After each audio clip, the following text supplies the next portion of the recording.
testimonio. Es parecido como a la calumnia, a la mentira, pero tiene que ver más con aspectos jurídicos, legales. Y usted conmigo va a leer en Deuteronomio capítulo 19, los versículos 15 al siguiente. Aliste la Biblia, aliste la libretita de apuntes, porque vamos a leer hasta el 21. Deuteronomio 19, 15. Gloria al nombre del Señor. Y quiero que nos detengamos esta tarde allí. Gloria a Dios.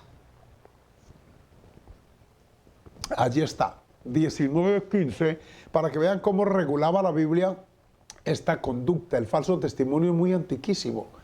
Desde que el humano existe sobre la tierra, puede que cambien las culturas, los sistemas de gobierno, las etapas de la historia, todo eso, pero el humano sigue siendo el mismo pecador, el mismo necesitado de la gracia de Dios.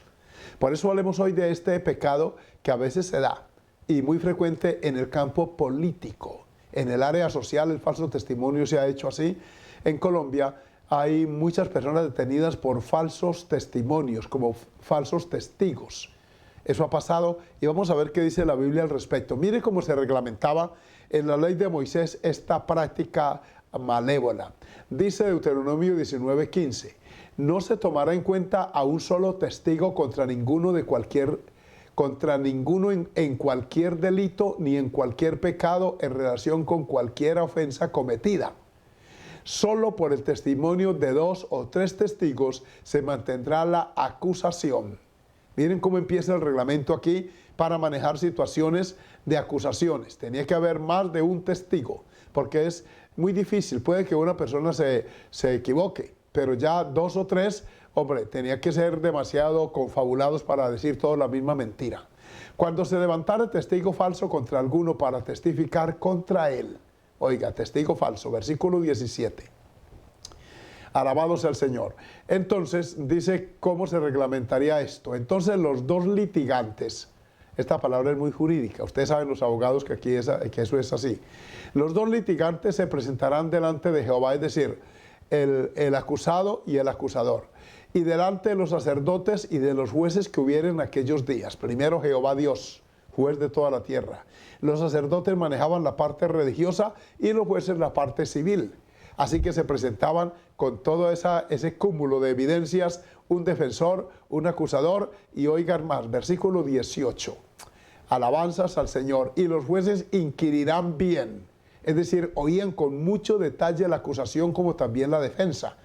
Inquirirán bien, tenían que estar muy lúcidos, muy analíticos, y si aquel testigo resultare falso, el que viene a acusar a esa otra víctima, y hubiere acusado falsamente a su hermano, oigan la sentencia, versículo 19, santo, entonces haréis a él como él pensó hacer a su hermano, y quitarás el mal de en medio de ti. Alabado sea el Señor.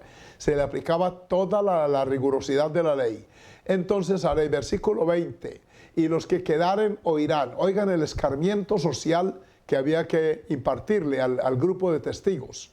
Y los que quedaren oirán y temerán, y no volverán a hacer más una maldad semejante en medio de ti. ¿Cuál era la maldad? El falso testimonio. Entonces el 21 dice, ay santo el Señor de gloria, y no le compadecerás al falso testigo, vida por vida, ojo por ojo, diente por diente, mano por mano, pie por pie. Aquí está la llamada ley del talión. Por eso en esta hora vamos a orar, porque vamos a auscultar este delito y pecado. La Biblia lo llama aquí delito y pecado, porque lo es. Pecado ante Dios y delito ante los jueces humanos, ante la persona que es acusada falsamente. Por eso que Dios nos guarde. Si a usted le tocara, y como me ha tocado a mí, acudir a audiencia de tipo jurídico y legal, reclamando los templos que se han pretendido quedar con ellos los pastores nuestros, pues tenemos que acudir. Es de ley, no es pecado. Pero uno allí le preguntan si va a decir la verdad, si jura. Algunos incluso tienen una Biblia en el despacho, ahí en el escritorio, colocan la mano sobre ella y a veces se la acercan. Una vez un juez me acercó una Biblia. Yo le dije, no hace falta que ponga mi mano sobre ella, yo digo la verdad, toda la verdad y nada más que la verdad, y prometo hacerlo. Me aceptó, pero hay unos que juran. Es para darle peso al testimonio, para evitar que la mentira llegue. Pero hay quienes son tan falsos que aún con la mano sobre la Biblia y aún, oiga, bajo la gravedad del juramento, mienten. Por eso en esta tarde yo les invito a orar para que descubramos, auscultemos esto y por favor nunca, nunca lo practiquemos. Amén. Padre Celestial, qué bueno es adorarte y bendecirte una vez más frente a esta cámara, a este micrófono. Y gracias por todo este pueblo que está conectado ya, por los que vendrán luego. Gracias también por los que nos oyen a través de la radio y nos ven a través de Betel Televisión. Quiero agradecerte y bendecirte por todos ellos y agradecer también las palabras de saludo, de estímulo, de motivación que nos escriben para continuar adelante con esta programación. Te agradezco, Señor, que hoy sienta una mejoría en mi cuerpo después de este resfriado que, oh Dios, me aquejó, pero bendigo tu nombre por la oración del pueblo, por la intercesión, y qué bueno estar unos y otros conectados, no solamente a través de una red social, a través de la internet, sino también en un solo sentir, en un solo espíritu, como dice tu palabra, procurando de esta manera ir mejorando día por día nuestra relación contigo y también nuestra relación horizontal con nuestro prójimo. Que si en algún momento nos tocase acudir a un tribunal humano, lo hagamos con toda honestidad para reclamar unos derechos justos si fuese el caso, o para ser testigos auténticos y no falsos, como tu palabra los condena, Señor. Danos pues tu gracia y permite tu bendición en esta transmisión, como lo has hecho en todas las anteriores y lo harás en las futuras, Padre, en el nombre de Jesús. Amén. Amén y amén. Gloria al nombre del Señor. Falso testimonio. Aquí no hay que dar mucha etimología al término. Falso es algo que no es real y testimonio viene de testigo. La palabra testigo, miren qué curioso, nació y curiosamente la palabra testículo. Parece que fuera curioso este término, pero es así. Los hombres que venían a ser testigos contra otro tenían que tomar con su mano izquierda sus genitales, sus testículos, para advertir que decían la verdad. Y se fue generalizando esta práctica en la antigüedad, entonces de ahí nació la palabra testigo, que es alguien que soporta una verdad o la desmiente. Testigo es el que no cometió el delito, pero va a decir si vio cometerlo o no lo vio cometer, o si lo escuchó, etcétera. Por eso Levítico dice, si alguno fuese llamado a testificar, que de ahí también se deriva testigo, testimonio, testificar, etcétera, y fuere testigo que vio o supo y no lo denunciare, él llevará su pecado. En momentos nos vemos confrontados con esa circunstancia, oímos o sabemos o vemos, y es ahí donde uno tiene que entrar pues a ayudar si lo llaman, para sostener una verdad o para desmentirla si no le consta. Bendito sea el Señor. Qué serio es esto. Y es tan serio desde el punto de vista espiritual como lo es también ya en menor escala, pero también a nivel de leyes humanas. Es muy serio el falso testimonio, da cárcel. En Colombia es un delito penal, porque hay delitos administrativos, hay unos que no son de tanto peso, pero el falso testimonio es penal y está penado precisamente con cárcel. Oigan entonces lo que Deuteronomio nos dice. Para manejar esta situación dice que no se tomará en cuenta un solo testigo. Había que traer 2 o 3 mínimo. Si eran más, amén, ahí está el versículo. Por cuanto un solo testigo puede en un momento dado ser vulnerable a la mentira, ser fácil a ella y mentir. Entonces se buscaba otro y otro y otro, los que pudiesen. Y al haber tantos, es muy hipotético que tantos testigos a la vez mientan. No es posible. Entonces se reglamenta para cualquier cosa, miren aquí esta palabra, en cualquier delito, se incluye la palabra delito que es más jurídica que bíblica, o en cualquier pecado, que esta palabra pecado sí ya es más bíblica, teológica, que la palabra delito. Delito es más universal en el sentido secular, mientras que pecado, como dicen los juristas, tiene una connotación religiosa. Por eso los manuales, las leyes, los decretos, las normas que rigen los hombres sustituyeron la palabra pecado por delito. La Biblia contiene las dos, mírenla aquí. En cualquier delito o pecado en relación con cualquiera ofensa. Miren aquí que el delito aquí es neutro, sea quien sea. Cometido solo por el testimonio de 2 o 3 testigos se mantendrá la acusación. El juez interrogaban a cada uno aparte y cuando los testimonios armonizan, cuando todo apunta, los jueces con base en eso, entonces emitían sentencia. Pero si era uno y se contradecía con el otro y el tercero lo llamaban y también había incoherencias en su testimonio, los jueces colegían y decían, no, aquí están mintiendo todos. O uno de los 3 y tenían que volver a repasar la situación y volver otra vez a investigar, y de esa forma era como se llegaba a la raíz del caso y se emitía sentencia. El versículo 16 lo corrobora, veámoslo por favor otra vez, gloria al Señor. Cuando se levantara testigo falso contra alguno para testificar contra él, porque podía levantarse. ¿Por qué motivos? Por molestia, por odio, por envidia, por soborno, que también se da. Entonces los dos litigantes se presentarán delante de Jehová y delante de los sacerdotes y de los jueces que hubiere en aquellos días. Jehová, los jueces y los sacerdotes. Mire usted cómo se necesitaba de esto. Dios, por supuesto, es el juez de toda la tierra. Pero humanamente se necesitaba de un sacerdote y de un juez, o los sacerdotes que hubiesen. Ahí está en plural. Los sacerdotes que manejaban la parte religiosa, los jueces la parte civil. Y venían contra aquella situación porque era grave. Alabado sea el Señor.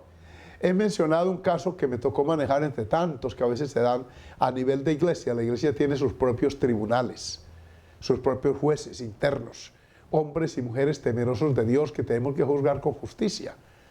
Y en cierta ocasión se acusó a un pastor de un acto de inmoralidad. Nos tocó ir lejos. Fui delegado en aquel entonces para acompañar a otro de la junta oficial para verificar el caso. No habían pruebas contundentes, no había cómo acusar a esta mujer, acusaba a este hombre, pero no daba pruebas.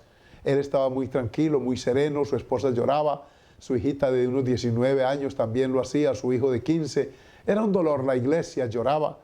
Y esto estaba allí, entonces ya era tarde, la reunión se prolongaba, no había forma de emitir un juicio, hasta que mi compañero tomó un vaso, lo llenó con agua y leyó la ley de los celos.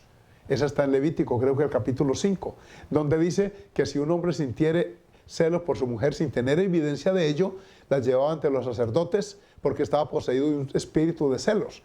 Como el sacerdote no tenía elementos de juicio para emitir sentencia, sencillamente tomaba un brebaje, lo preparaba y hacía una invocación. Y era esta: acontecerá que si te hubieses descarriado amancillándote con otro, al tomar esta agua se hinchará tu vientre y se caerá tu muslo. Ese mal médicamente se llama hidropesía. Es la retención de líquidos en el organismo, se inflamaba la persona.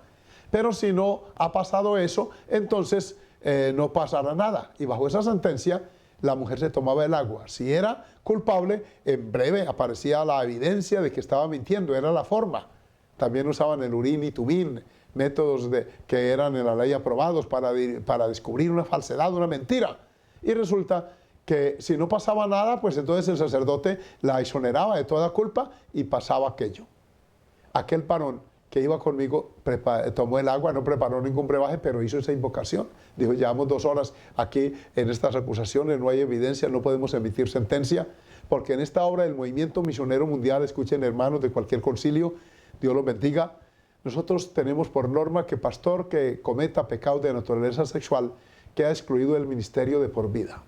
Puede batallar por su salvación y algunos lo hacen. Y perseveran, salvan su alma, pero ministerialmente queda descalificado porque queda esa mancha en su hoja de vida. Y entonces eso le resta autoridad moral para ministrar, especialmente en familias. Cuando este hermano leyó esa parte, entonces el hombre se incorporó de la silla, el varón, el pastor, tomó el vaso y dijo: voy a tomarme esta agua bajo la gravedad de este juramento, acepto esa sentencia divina. Y miró a esta mujer con determinación y dijo: si yo he pecado, con usted, la miró. Si yo le he hecho una propuesta indecorosa, solo con eso basta para que yo caiga muerto aquí al tomarme esta agua. Ay, Padre. Y tomó el recipiente, el vasito, y se la tomó toda.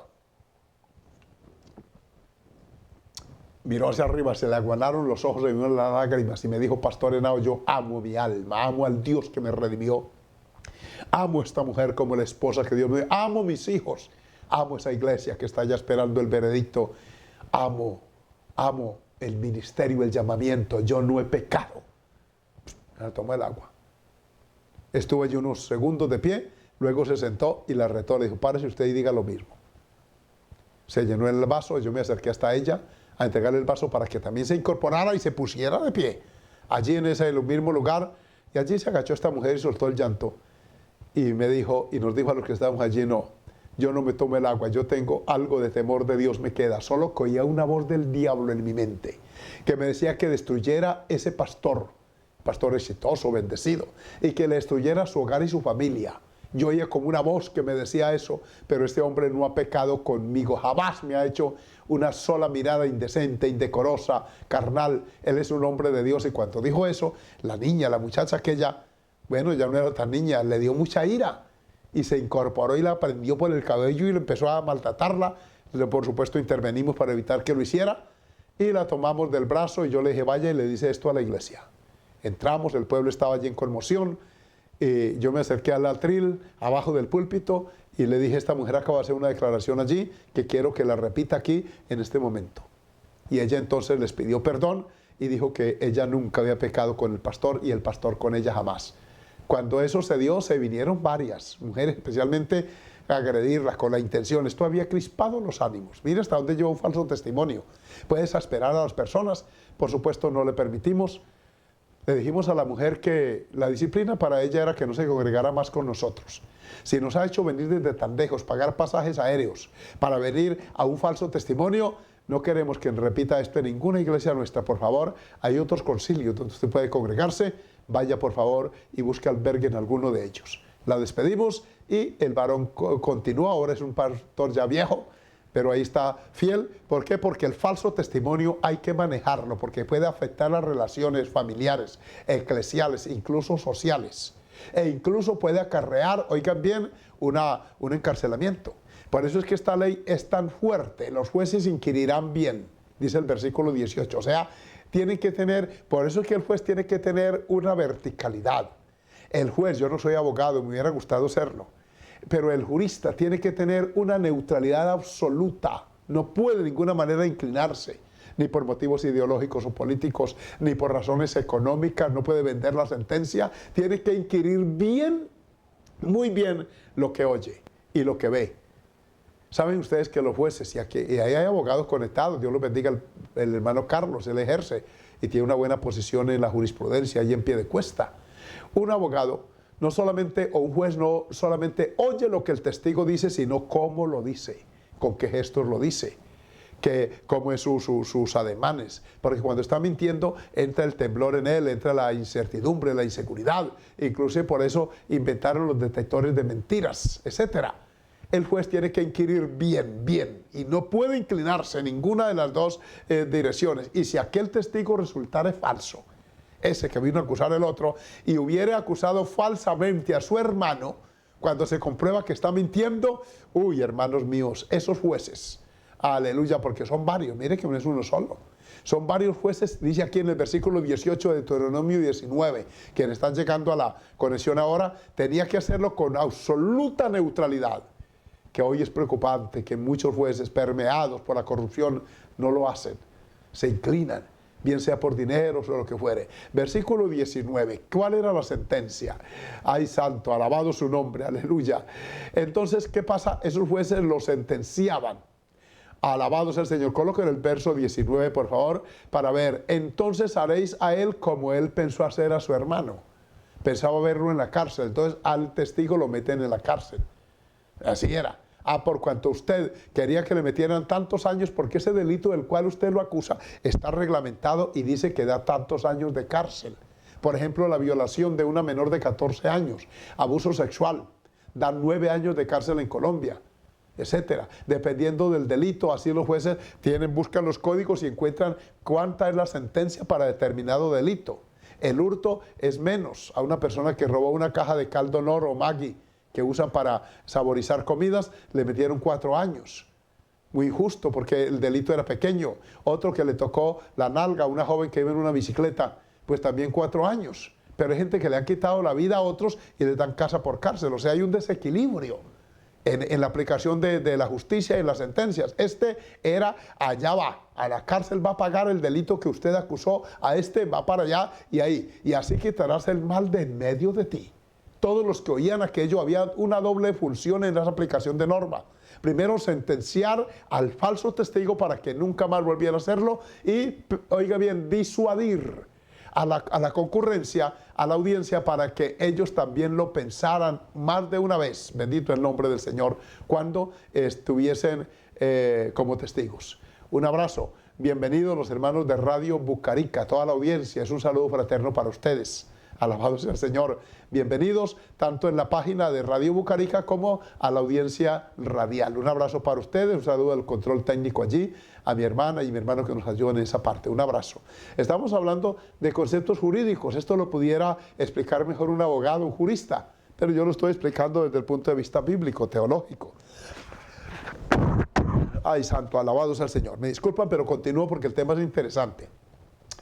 Entonces estamos hablando del falso testimonio. Y los que quedaren oirán. Miren aquí la razón para emitir justicia. Y temerán y no volverán a hacer más una maldad semejante en medio de ti.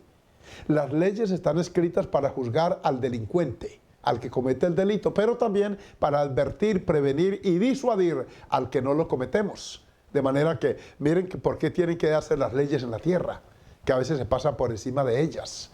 Hay países donde yo he visitado que me parecen unos países tan ajustados a derecho. Me gustó, por ejemplo, Japón, me gustó Australia, aún Estados Unidos con todos sus defectos que tiene, pero también es un país de leyes. Y así hay otros donde son anárquicos, los países se desbordan, donde cada uno hace lo que bien le parece. Entra la anarquía allí y es muy triste en un país así. De manera que aquí tenemos la ley sobre el falso testimonio. Amén. Vamos a avanzar ahora sí, porque vamos a ver qué dice Dios al respecto. Ya en cada país, ustedes allá en los países donde están, en España, en Italia, en Holanda, allá en Europa, aquí en América, en todos los países que nos acompañan, Dios los bendiga, hay jurisprudencia. Y estoy seguro que la hay, porque tiene que haberla, para manejar casos de falsos testimonios. Pues vamos a oír lo que Dios en su palabra dice. Este libro no es solamente un libro de religión, dicen algunos, no, la Biblia es la base del derecho, de la ciencia, hasta de política, cómo gobernar bien un país, cómo dirigirlo, alabado sea el Señor. Todo eso se da, alabanzas al Señor.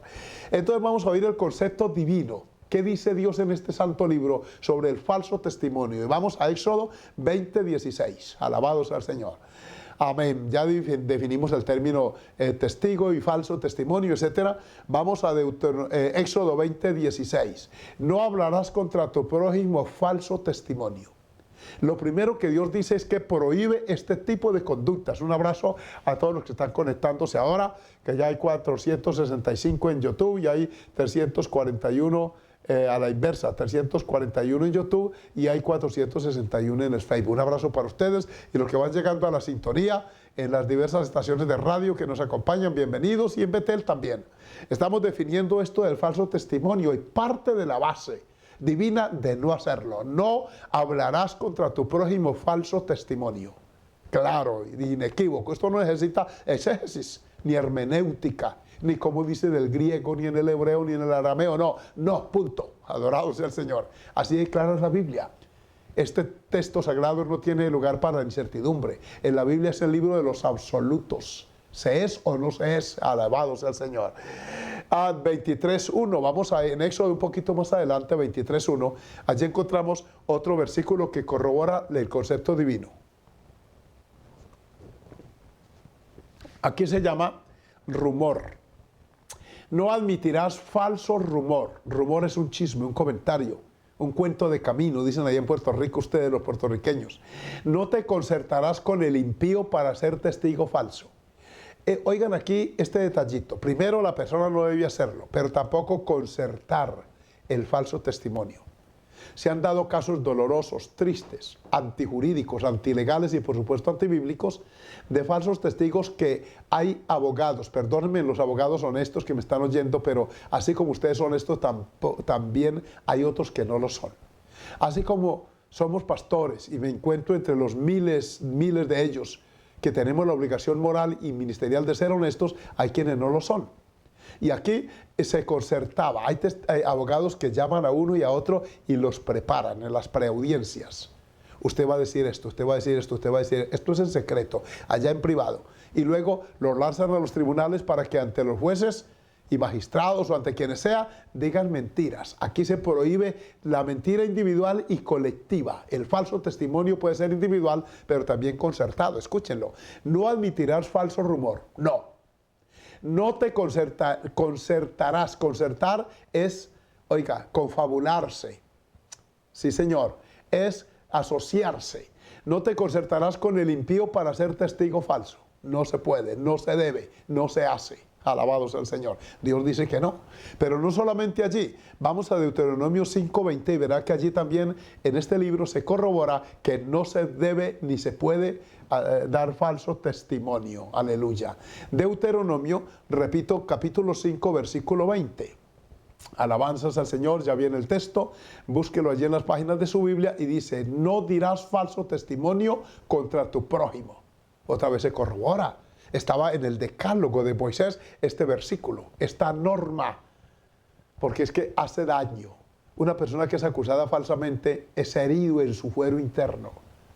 Oí a una mujer llorando por el noticiero, porque esta mujer le pusieron un paquete de droga en su carro.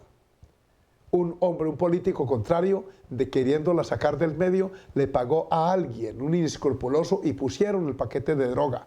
Luego hubo un retén policivo, todo coordinado. Ella obviamente detuvo su vehículo allí y esta mujer, que era funcionaria pública, pues fue detenida. Y eso fue por los medios para hacerle un daño. Esta mujer lloraba y decía, tengo esposo, tengo hijos, tengo una trayectoria pública, mi hoja de vida. Y aparecer ante los noticieros como una traficante de droga, eso partió mi vida en dos. Y se le quebraba la voz y lloraba. ¿Quién no? Que a usted lo acusen de falso testigo, de falso conducta, que un falso testigo se confabule con otros y que, uy, hermanos, eso de la gente que le han dañado toda la trayectoria. Y ahora cuando hay tanto medio de comunicación, radio, televisión, redes sociales, mire, estas redes sociales tienen el poder de desbaratarle la vida a una persona inocente. Toman un rumor y lo lanzan. Y la gente que le gusta esto, porque esto es una plataforma donde hay de todo. Yo por eso, con todo respeto, pero no uso Facebook. ¿Sabe por qué? Porque no tengo tiempo. Y tampoco me gusta a veces los improperios, hasta vulgaridades que escriben allí. Los cristianos, por supuesto, no lo hacen. Pero hay personas, como es una vía pública y todo el mundo escribe, hay gente que raya en la indecencia, en la vulgaridad. No lo hacen. El cristiano, si va a controvertir, lo hace de una forma educada, con cortesía. Aunque no le recomiendo tampoco ni aún en eso. Yo no lo hago. Yo no entro en polémicas estériles. Por eso les agradezco que escriban cosas positivas, porque no tengo tiempo para entrar en choques que a veces se dan dentro del mismo pueblo cristiano. Sí, señor, se dan dentro del ámbito del cristianismo. ¿Se permite esto? ¿O no se le permite? Sencillamente la persona hace uso de estas redes sociales y por favor no lo hagamos. Alabados al Señor. No suba fotografías con la intención de hacerle daño a otro, con la malévola intención de herir o de estropear el testimonio de otra persona. Tantas cosas sacan de contexto una foto o un comentario, toman esa pequeña frase. Todo eso se da en un mundo de pecado como el que vivimos. Por eso no dirás falso testimonio contra tu prójimo, lo dice Dios. El concepto divino es ese, pero no solamente está en el Antiguo Pacto. Miremos Mateo 19:18. Oigan lo que Jesús le dijo a alguien. Entre tantos pecados que allí se mencionan está este, que ya repito es un pecado y jurídicamente es un delito. Le dijo, ¿cuáles? El hombre joven rico le preguntó al Señor, que le dijo los mandamientos, ¿sabes? Y él pregunta, ¿cuáles? Porque es un mandamiento divino. Así como dice el mandamiento, harás. La contraparte es no harás. Así de sencillo. Los mandamientos de Dios son tan claros de entender. Haz esto, no haz esto, etc. ¿Cuáles? Jesús le dijo, no matarás, no adulterarás, no hurtarás, no dirás falso testimonio. Así de sencillo, no. El Señor Jesucristo aprueba, como Dios que es manifestado en carne, que no se debe dar falso testimonio ni se debe atestiguar falsamente. Alabados al Señor. También está en Marcos 10:19. Oigamos que el evangelista Marcos también transcribe el texto con pequeñas variaciones, pero dicen lo mismo. Marcos 10:19. Amén, gloria al Señor. Sigo saludando a tantas vidas que están conectando ahora. Miren ustedes cómo la Biblia, sin ser nosotros abogados, ni psicólogos, ni psiquiatras, ni nada de eso, nos ilustra. Sí, y cómo tratar con personas difíciles. Y a una ilustración es esta. Los mandamientos, ¿sabes? Le dijo Jesús a este joven rico, no adulteres, no mates. Allá atrás dice en Mateo, no adulterarás. Aquí es más personalizado. No adulteres, no mates, no hurtes, no digas falso testimonio. Y añade, no defraudes. El fraude, que también es una expresión de la mentira, de la trampa. Honra a tu padre y a tu madre. No haz esto, pero haz esto. Miren, amigos míos, el cristianismo es tan hermoso. Es tan sencillo de entender cuando uno entrega su vida a Jesús. El cristianismo se le complica a muchos de ustedes entenderlo, es porque ustedes tienen un corazón habituado todavía a la maldad. Cuando usted entrega su corazón, su alma y su vida a Jesús, empieza usted a experimentar una claridad al leer la Escritura. Empieza Dios a revelarle las verdades de su santa palabra y usted le es clara, la verdad divina. Aleluya. No digas falso testimonio, se le dijo a este joven mirándolo a los ojos. Benditos al Señor. Eso fue lo que Jesús dijo y Lucas 18:20 lo corrobora. Llama la atención que Mateo, Marcos y Lucas están corroborando esta gran verdad, lo que quiere decir que está en plena vigencia esta norma. Veámosla. Lucas 18:20 también, gloria al nombre del Señor. Ahí dice de la manera siguiente, vamos a Lucas, siguiendo de Marcos, ahí está el Evangelio de Lucas, y en el capítulo 18, el versículo 20, por favor, dice la palabra de la manera siguiente. Los mandamientos, ¿sabes? Es la misma narración, solo que la estoy leyendo en los tres evangelios porque hay pequeñas palabras que varían, no el sentido del texto, sino que añaden verdades a él. No adulterarás, no matarás, no dirás falso testimonio, honra a tu padre y a tu madre. Amén. Este mandamiento, perdón hermanos, discúlpenme, todavía estoy afectado un poco, pero este último mandamiento está asociado, es decir, en vez de hacer aquello, haga esto. Cuando usted desocupa su corazón del pecado, su voluntad, otros valores lo ocupan y lo llenan, lo satisfacen, lo realizan como persona, amigo mío. No mire el cristianismo como una religión, porque no lo es. Es una forma de vivir bajo la gracia divina. Por eso ustedes los cristianos no encuentran ninguna forma expresiva de idolatría. No tenemos Cristo colgando en la nuca con una cadenita, tampoco en un escapulario, ni en una medalla, ni en una estampa en nuestra cartera, ¿no? Lo tenemos en el corazón y por eso nos gozamos compartiendo esto con ustedes. Pero no solamente la ley, los evangelios, miremos este texto en Romanos 13:9 y verá que también las epístolas, por supuesto, incluyen. Ya a su tiempo veremos los textos acordes con esto. Romanos 13:9. Porque no adulterarás, no matarás, no hurtarás, no dirás falso testimonio. El apóstol añade aquí, no codiciarás. Cualquier otro mandamiento en esta sentencia se resume. Amarás a tu prójimo como a ti mismo. Miren tan lindo esto.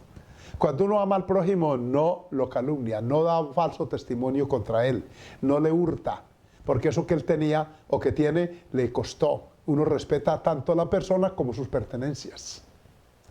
Alabado sea el Señor. A mí me entristece que estos políticos que aspiran a gobernarnos desconocen la Biblia totalmente. Ellos se rigen solamente por los códigos. Le preguntaron una vez a un candidato presidencial, ahí está colgada la entrevista en YouTube, si él creía en Dios. Dijo que no, que Dios era una invención de hombres y qué tal.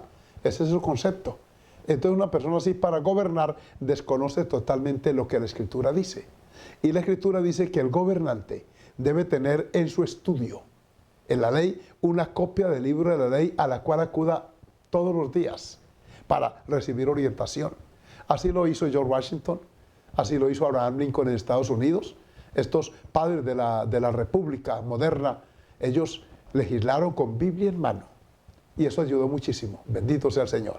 Pues bien, entonces ahí tenemos lo que Dios dice al respecto del falso testimonio. Está prohibido.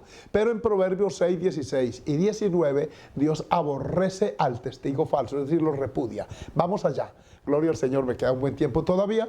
Y vamos a leer en Proverbios, estamos leyendo el concepto divino, hermanos que llegan recién, que creen en este libro como norma de vida. Yo estoy hablando a personas que aquí o en Europa, aquí en América, donde estén, creen que la Biblia es palabra de Dios. Y por serlo, oigan su contenido relativo al falso testimonio, dice Proverbios 6:16. Vamos allá al Antiguo Testamento, en esta parte. 6 cosas aborrece Jehová y aún 7 abomina su alma. 6. Y luego añade otra para 7. Vamos a enumerarlas. Versículo 17, vamos hasta el 19, para que usted tenga en cuenta lo que aborrece Jehová, lo que le repugna, le molesta y provoca su indignación. La primera es los ojos altivos, o sea, la soberbia, la ira. La lengua mentirosa, el que se habitúa a mentir. Las manos derramadoras de sangre inocente, el crimen. Aquí Dios lo aborrece. Versículo 18. Seguimos. Ojos altivos, etcétera. Vaya contando ustedes allá. El corazón que maquina pensamientos inicuos. No los ha llevado a la práctica, pero ya está allá en la voluntad, en la mente, en el corazón de esa persona. Es aborrecido por Dios esto. Los pies presurosos para correr al mal. Aquellos que van con la intencionalidad, el dolo, dicen ustedes los abogados, a ello. Estaba estos días compartiendo, me enriquecí mucho allá en Perú, porque tuve como compañero de viaje al pastor Mario Lima, supervisor de nuestra obra en Bolivia, pero también es parte de esta junta internacional. Él es un abogado prominente, le fue muy bien ejerciendo el derecho. Ahora no lo hace porque es pastor y además directivo de nuestra obra allí. Pero es bonito compartir conceptos jurídicos y bíblicos y verá cómo armonizan. Aquí está el juez de toda la tierra dictando sentencia, aborrezco tales delitos. Allí está, los pies presurosos para correr al mal. Versículo 19, aquí está del que estamos hablando, el testigo falso que habla mentiras. Este es el sexto delito, pecado que Dios aborrece según los proverbios. El testigo falso que habla mentiras. Si usted alguna vez es tentado a mentir en un testimonio, en una audiencia pública o privada, una audiencia bien sea jurídica y legal ante un juez o una audiencia ante una iglesia que puede darse. En 1 Corintios 5 se habla de un hombre que se fue a vivir con la madrastra, le quitó la mujer al papá. Y Pablo dice, reúnanse ustedes y mi espíritu, o sea, las autoridades delegadas de la iglesia, expulsen al tal. Había que hacer un juicio y lo hicieron. Y fue expulsado de la iglesia el que cometió tal aberración que ni aún entre gentiles se nombraba. Entonces hay tribunales eclesiales y las religiones los tienen los musulmanes, los tienen los católicos, los tenemos nosotros los cristianos basados en la Biblia. Hay tribunales, hay delitos que se manejan dentro de la iglesia. Por ejemplo, la desaveniencia entre hermanos viene la consejería, pero hay delitos que hay que denunciarlos. Por ejemplo, la violación de un menor o de una menor, el abuso sexual de una niña o un niño, no basta con que la iglesia se reúna, tiene que también denunciarlo. Aquí en Colombia es así, ante los jueces de la República. Sí, señor. Escúcheme, pastor que me oye, usted no puede pasar por alto porque hay una norma que lo prohíbe. Si usted se enteró de semejante aberración y no denunció, así sea el evangélico que sea, y tenga el rótulo de cristiano, esa persona debe ir a la cárcel a pagar lo que justamente debe. ¿Serio esto? Entonces el testigo falso que habla mentiras es aborrecido. Y por último, este otro, el que siembra discordia entre hermanos. Esa persona que está en una iglesia y que genera antagonismos dentro del seno de esa congregación. Esa persona que siembra cizaña allí y allá, que le habla mal a uno para dañar la amistad con el otro. Esto es vil, es despreciable, es ruin. Y si eso lo practica una persona que está o dice estar en el ministerio, es peor todavía. Que de frente es uno, le da la mano, el abrazo y por la espalda le está clavando el puñal. Eso es propio de la persona más ruin, más despreciable. Esa es una persona rastrera, perdónenme el término. Es maquiavélica la persona así y Dios lo aborrece, según dice la palabra. El que siembra discordia entre hermanos está como el que asesina, porque ahí lo dice, como también el que habla mentiras contra su prójimo. El falso testimonio. Uy, qué cosa sería esta. Pero miren de dónde sale. ¿Por qué una persona actúa así? Es la pregunta. Que nos la resuelva un psicólogo. Amén. Pero la Biblia nos da unas lucecitas de dónde se origina. Vamos a Mateo 15, 19. Gloria al nombre del Señor. Mateo 15, 19, por favor. Alabanzas al nombre del Señor. Mientras tanto, yo aquí lubrico tantico, dicen aquí en Santander, la garganta. Gloria a Dios. Aleluya. Miren, ahí está Mateo 15, 19. Porque del corazón salen los malos pensamientos. Del corazón. Los homicidios, los adulterios, las fornicaciones, los hurtos. 5. Los falsos testimonios. 6. Las blasfemias. 7. Qué curioso que 7, pues es un número completo. Y 7 pecados aquí mencionados, entre los cuales está el falso testimonio. Escuchen los varones y mujeres que me oyen, jóvenes que se habitúan a mentir, que a veces en casa le inventan mentiras para hacer castigar a uno de la casa. Papás, cuando usted tenga que hacer un juicio familiar, que hay veces que hay que hacerlo, y juicio no siempre es una garrotera, un maltrato verbal, no. Juicio es eso, evaluar una conducta que a nuestro parecer no está correcta. Usted sale a la confraternidad o está en el trabajo, hermana, y llega y encuentra algún desorden, alguna situación, encuentra un niño golpeado. Entonces usted tiene que averiguar qué pasó aquí, por qué el niño o la niña está golpeado, mire, tiene un hematoma. Y empiezan los demás miembros de la familia, los otros hermanitos, a decir sus versiones. Óigalos con atención, escúchelos y evalúe, porque pudo que el pequeño travieso se cayó y se golpeó. Pero si de pronto uno dice, fue que fulano le atravesó la butaca y lo hizo caer, ya ahí viene un elemento de juicio para evaluar si sube verdad. Pero la otra dice, no, él se cayó solito. A uno le toca como papá evaluar esas conductas. Entonces, mis amados, mire, para que empecemos desde la casa a enseñar a nuestros hijos a no dar falso testimonio. Mucho menos cuando traen comentarios de la escuela, del colegio. No, venga, ¿por qué así? ¿Por qué allá? Todo eso, educadores que me oyen, que les toca bregar con la cosa humana dentro de un claustro educativo, sí que les toca todo esto. Qué cosa tremenda. Mire ahora esa masacre de niños que hubo en Estados Unidos, ahí en la frontera con México. Ahí están los jueces, los psicólogos, los psiquiatras, los orientadores familiares viendo cómo eso, y están auscultando el tipo de hogar donde se levantó ese muchacho, ese joven de 18 años que compró un par de rifles de asalto, porque en Estados Unidos es más fácil comprar un rifle que a veces un par de zapatos. Las venden, yo estaba en esas tiendas, no para comprarlo, por supuesto, pero me entran los hermanos y dicen, mire, y uno ve todo ese tipo de armamento ahí colgado, pistolas, fusiles de los que usan aquí las tropas, y también los grupos insurgentes, de esas armas. Yo los he visto con eso al hombro a ellos, y resulta que allá los venden así, pues va este muchacho y compra 2 armas de esa, compra esa cantidad de cartuchos. Las balas también las venden. Padre Celestial, ahí está ese debate en ese congreso por si sí es conveniente o no continuar con eso, y va, todo eso tienen que ir los jueces a auscultarlo para tratar de prevenir que no se repita, pero se está repitiendo con frecuencia esa tragedia. Ay, Señor, tenga misericordia. Entonces, mis hermanos, aquí está el origen del pecado, aquí está que sale del corazón, allí está, allí se maquina, ¿qué digo? ¿Con qué palabras? Incluso hay psicólogos que orientan a mentir a otra persona y le dan pautas para que no se altere, para que haga ver como si fuera verdad el falso testimonio que está diciendo. Y le ponen en la mente y en sus labios las palabras que tiene que decir. Eso está en el Nuevo Testamento, como lo veremos a manera de ejemplo al final de este estudio. Pero mira hasta dónde se llega. Pero Jesús dice aquí que eso nace adentro del corazón. Una persona no se puede prestar para esto.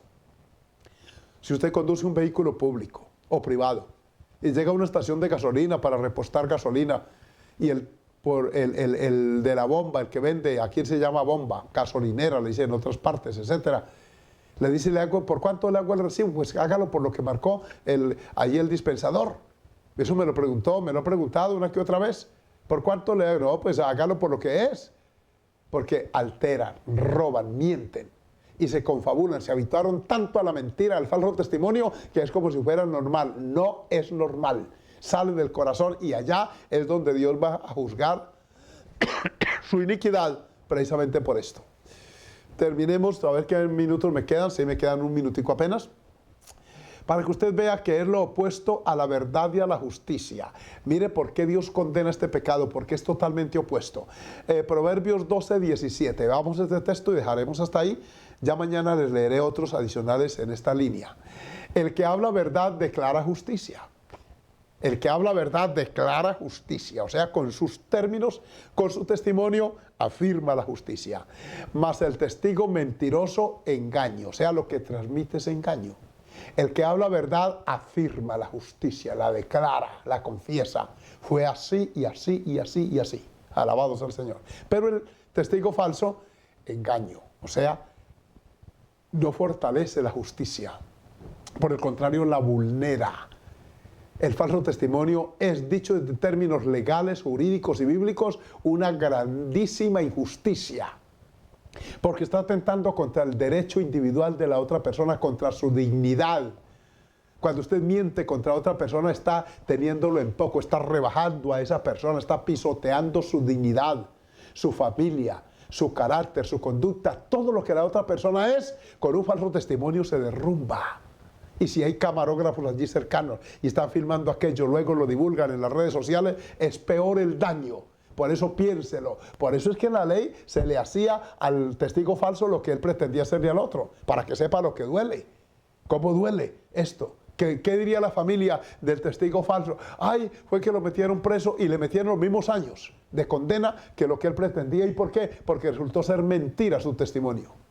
Ocurrió que era falso. Miren la familia, los otros van a decir, ay, a fulano de tal lo metieron preso por haber mentido en un tribunal. Amén, pues que se haga. El cristianismo es neutro, nosotros el que la hace que la paga. Por eso no estamos de acuerdo con algunas leyes que dicen que perdón social.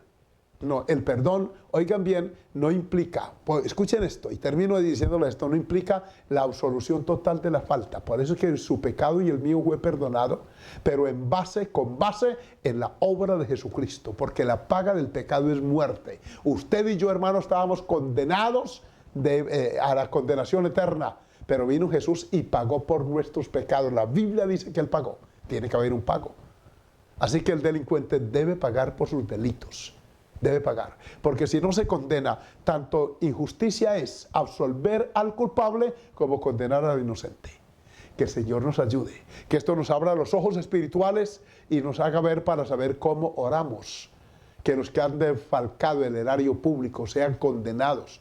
Yo estoy de acuerdo si hubiera una ley en Colombia en que al político corrupto se le prive el patrimonio para resarcir el daño cometido, que los dineros de los impuestos tienen que volver a las arcas para el motivo por el cual los pagamos. Yo pago impuestos, tengo que hacerlo y debo hacerlo y lo quiero hacer, porque con eso es que subsiste un Estado. Si no se paga, entonces, ¿de qué subsistiría? Pero es tan pecado que otro se los quite, se los tome, se los quede.